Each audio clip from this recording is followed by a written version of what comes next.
Another long night of deliberations and negotiations underway now between the Malloy administration and the state's labor unions. If there is no deal tonight, it appears certain that layoff notices will start going out to over 4,700 state employees as early as tomorrow. Our chief Capitol correspondent Mark Davis live in our Hartford newsroom now with the latest on what the two sides are saying. Mark, what do we know? Yeah, hi, Darren and Sonia. Good evening, everyone from the Hartford newsroom. What the two sides are saying can be summed up in what the union's chief negotiator told me late this morning.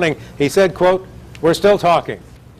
Sources tell News 8 that negotiators for the Malloy administration and the state's labor unions seem to be coming close to an agreement over the weekend, only to see it appear to fall apart late yesterday.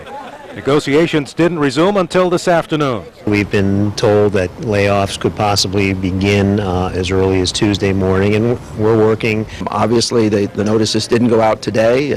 That's a hopeful sign, but by no means does that determine where we should that be read as a final notice of where we are.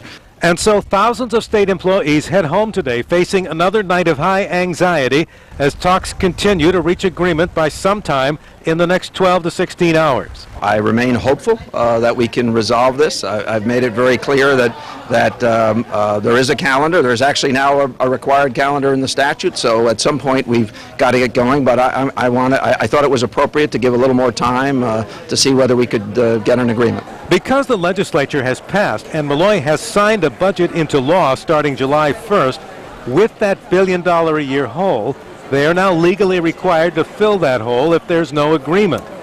And if it's going to be layoffs, they've got to go out this week for some workers that require 8 weeks' notice. If it drags too long, they can't be removed from the state payroll until into the new fiscal year that starts on that date. We're hopeful. It means we're at the table, our sleeves are rolled up, and we're doing the best we can to try and avoid cuts in services and to avoid layoffs and to avoid further destruction of Connecticut's middle class. That's Larry Dorman. He's a spokesperson for the State Employees Union Coalition, the people who are negotiating with the governor's office. I saw the mayor of one of the state's larger cities late this afternoon. He said he's quite worried about the possibility of no deal because under the governor's Plan B, aid to municipalities would be cut, and that would put the squeeze even further on the local cities and towns. Live from the Hartford newsroom, Mark Davis, News 8.